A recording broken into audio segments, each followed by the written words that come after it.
নমস্কাৰ সকলোকে ধন্যবাদ আৰু কৃতজ্ঞতা জ্ঞাপন কৰিছোঁ। যিহেতু পবিত্ৰ ভাদ মাহ চলি আছে, পবিত্ৰ ভাদ মাহৰ আজি ৩ তাৰিখ। আজি পবিত্ৰ ভাদ মাহৰ ৩ তাৰিখে এই সন্ধিয়া বেলা উপস্থিত হ'লোহি আমি চৰাইদেউ জিলাৰ টিটলাগড় স্থিত ডাঙৰকুমাৰ গাঁৱৰ আমাৰ এজন সতীৰ্থ, তেওঁ হ'ল গোবিন গগৈ। আৰু গোবিন গগৈ বাসগৃহত আমি আজি উপস্থিত হৈছিলোঁ আহি সন্ধিয়া বেলা।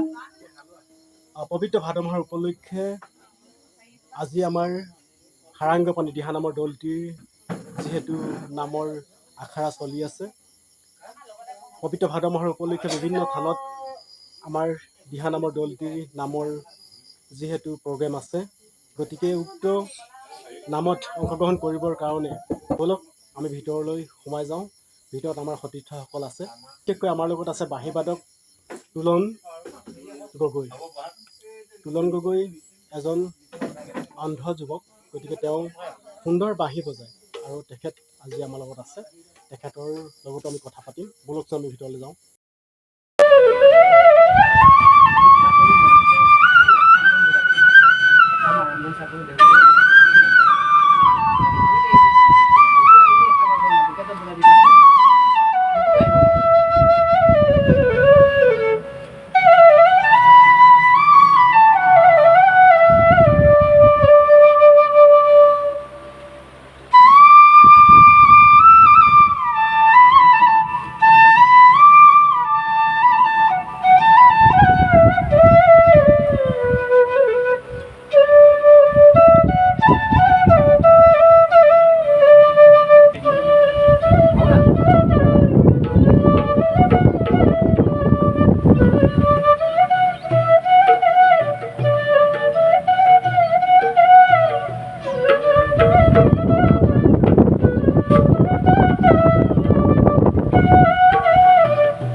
বাঁহৰ বাঁহীটোকে সাবটি লৈ জীৱন সংগ্ৰাম পথত আগবাঢ়ি যোৱা অতিকৈ শ্ৰদ্ধাৰ তথা মৰমৰ তুলন গগৈ। গতিকে মই সকলোকে চিনাকি কৰি দিব বিচাৰিছোঁ, এওঁ বিশেষভাৱে সক্ষম এজন যুৱক আৰু এওঁ এই বাঁহৰ বাঁহীটো বাদে আৰু তেওঁ কোনো ধৰণৰ জীৱন পথত সংগ্ৰাম কৰা বিকল্প নাই।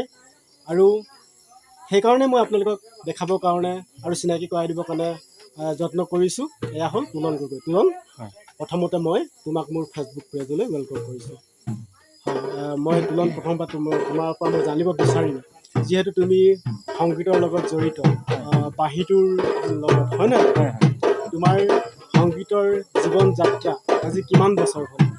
মই 16 চনৰ পৰা শিকিছিলোঁ। হয়, তাৰপিছত 19 চনৰ পৰা বজাইছোঁ আৰু তাৰপিছত 3 বছৰ শিকি মেলি 4 বছৰ শিকিলোঁ। মানে 19 চনৰ পৰা তুমি বাঁহীৰ জৰিয়তে সংগীতৰ লগত জড়িত হৈ আছা, হয় নে? তুমি আৰু বাঁহীৰ বাদে আৰু তুমি কি বজোৱা বা কেনেধৰণে সংগীতৰ লগত জড়িত হৈ আছা? মই গীত গাওঁ। গীত গোৱা? হয়, গীত গাওঁ আৰু গীত লিখোঁ। গীত লিখাও? নিজৰ সৃষ্টি হয় নেকি? নিজে কণ্ঠদান কৰোঁ? নিজে কণ্ঠদান কৰোঁ, নিজৰবিলাক আৰু স্বৰচিত। শেহতীয়াকৈ তুমি নিজৰ স্বৰচিত গীত যিহেতু তুমি আগবঢ়াই দিছা ৰাইজলৈ, কেইটা গীত তুমি আগবঢ়াই দিলা এতিয়ালৈকে? এতিয়া ইতিমধ্যেলৈকে মই 3টা দিছোঁ। 3টা দিলা? দিছোঁ। কি গীত দিলা? এটা আছিল অনামিকা, সেইটো আপোনাৰ প্ৰথম গীত মোৰ 2022 চনত। অনামিকা বুলি আধুনিক গীত? বিহু। বিহু, হয়। আচ্ছা। তাৰপিছত আৰু 24 চনত এটা মোৰ নাজি কৰা আছিলে, সেইটো মোৰ নিজৰ গীত। হয় নেকি? শেহতীয়াকৈ এতিয়া 26 চনৰ নাহৰ আৰু তগৰ গীত, বিহু গীত। শেহতীয়াকৈ 26ত তুমি নাহৰ আৰু তগৰ বুলি এটি বিহুৰ ৰাইজলৈ আগবঢ়াই দিলা, নিজৰ স্বৰচিত। নিজৰ স্বৰচিত। হয়।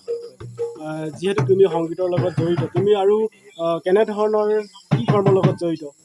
মই মাত্ৰ সংগীতে আৰু সংগীত আৰু বাদ্য এইবিলাকে আৰু হয়, কি বজোৱা আৰু তুমি? কিবাখন শিকিছোঁহে, হয় ইমান মানে ভালকৈ বজাইছোঁ বুলি ক'লে নহয়, মানে অনুষ্ঠান কৰোঁ মাজে সময়ে কেতিয়াবা এটা দুটা। আচ্ছা, তুমি এতিয়া বাঁহী তুমি যিহেতু পাৰফৰ্ম কৰা, সংগত কৰা, বাঁহী তোমাৰ গুৰু? মোৰ গুৰু নাহৰকটীয়াত আছিলে এজন, আপোনাৰ নিতুপৱন গগৈ বুলি আছিল, তেওঁৰ লগতো শিকিলোঁ আৰু লগৰ কিছুমান বন্ধু বান্ধৱ তেওঁলোকেও অকণমান দেখুৱাই দিলে। তেওঁ মানে মাষ্টৰ যদি মানে মোৰ লগৰে আছিলে আৰু গুৰু বুলি মই শিকিছিলোঁ। আচ্ছা আচ্ছা আচ্ছা, এতিয়া তুমি যিহেতু শেহতীয়াকৈ তোমাৰ যিটো বিহুগীত তুমি প্ৰকাশ কৰিলা, ৰাইজলৈ আগবঢ়াই দিলা, কেনেধৰণে আছিলে অকণমান যদি কৈ দিয়া? বিহুগীতটো অকণমান ঠিক আছে, যদি মই অকণমান গুণগুণাই দিয়া।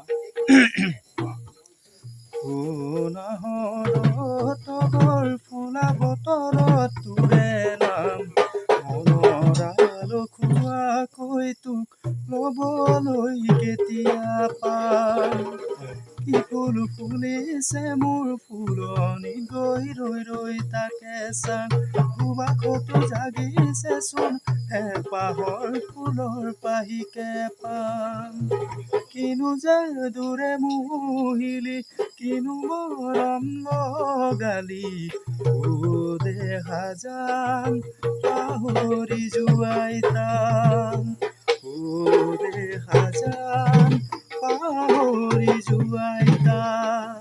সেই গীতটি আছিলে। সুন্দৰ হৈছে। আৰু তেনেধৰণৰ পৰিকল্পনা কিবা আছে নেকি ভৱিষ্যতে? ভৱিষ্যতে তেনেকৈ গীত লিখি থৈ দিয়া আছে আৰু সৃষ্টি কৰি থৈ দিয়া আছে, কিন্তু এতিয়া কৰিবলৈ আগবাঢ়িব লাগিব এতিয়া লাহেকৈ অক্টোবৰ ছেপ্টেম্বৰ মানত। আচ্ছা আচ্ছা আচ্ছা, এয়া হ'ল সংগীতৰ লগত জড়িত, মই পুনৰবাৰ কৈছোঁ চৰাইদেউ জিলাৰ ডাঙৈকুমাৰ গাঁৱৰ এজন যুৱক তুলন গগৈ। এওঁ শেহতীয়াকৈ সংগীতৰ লগত জড়িত হৈ বাঁহীৰ জৰিয়তে সংগীত জগতখনত তেওঁ পদাৰ্পণ কৰিছে আৰু তেওঁ বাঁহীৰ জৰিয়তে আমাৰ এই অঞ্চলৰ বিভিন্ন স্থানত মঞ্চত প্ৰগ্ৰেম কৰি ৰাইজৰ সমাদৰ বুটলিবৰ কাৰণে সক্ষম হৈছে আৰু তেখেতে নিজে গীত লিখে, নিজে গীত কণ্ঠদান কৰে আৰু তেখেতে ৰাইজলৈ ইতিমধ্যে 3টাকৈ গীত আগবঢ়াই দিছে আৰু ৰাইজৰ সমাদৰ বুটলিবৰ কাৰণে সক্ষম হৈছে। তুলন, মই ভিডিঅ'টো বেছি দীঘল নকৰোঁ, ঠিক আছে। তোমাৰ ঘৰৰ পৰিচয়টো যদি অকণমান কৈ দিয়া। বৰ্তমান কোন কোন আছে? বৰ্তমান মোৰ মা দেউতা আছে, হয়, আৰু মোৰ মানুহগৰাকী, হয়, তাৰপিছত আৰু মোৰ ল'ৰা এটা আছে, হয়, আমি 5জন আৰু। হয়, 5জন তোমালোকৰ ঘৰৰ সদস্য, নহয় জানো? তুমি ডাঙৰ ল'ৰা। হয় হয় হয়, আকৌ পুনৰবাৰ কৈছোঁ, আমাৰ অতিকৈ মৰমৰ আৰু আমাৰ শ্ৰদ্ধাৰ যুৱবন্ধু তুলন গগৈ বাঁহীবাদক, সকলোকে চিনাকি কৰি দিলোঁ। এখেত এজন বিশেষভাৱে সক্ষম ব্যক্তি, গতিকে পৰাপক্ষত আপোনালোকৰ হৃদয়বান বিশেষ ব্যক্তিসকল আছে, তেখেতলোকৰ কাৰণে অনুৰোধ, চৰকাৰ জিলা প্ৰশাসন আছে, গতিকে এখেতলোক দৰে আমাৰ যুৱ বন্ধুসকলক বিশেষ সহায় কৰিব নোৱাৰিলেও তেখেতৰ যিটো ধাৰাত তেখেতে যিটো গতিত আগবাঢ়ি গৈছে, সেই গতিত সেই জগতখনত যদি তেখেতে স্থায়ীভাৱে যদি মূৰ গুজিব পৰাকৈ যদি সহায় সহযোগিতা আগবঢ়াই দিয়ে, আৰু আপোনাৰ কাৰণে বা তোমাৰ কাৰণে বহুখিনি আশীৰ্বাদ হ'ব, নহয় জানো? গতিকে তেখেতৰ কাৰণে আপোনালোকৰ মৰম আৰু আপোনালোকৰ সহায় সহযোগিতা তেনেই প্ৰয়োজন। গতিকে সকলো ৰাইজলৈ তেখেতক মৰম কৰিবৰ কাৰণে আৰু আপোনালোকৰ পৰামৰ্শৰ জৰিয়তে তেখেতক আগবঢ়াই নিবৰ কাৰণে আপোনালোকক সেৱা জনাই আমি বিদায় দিছোঁ দেই।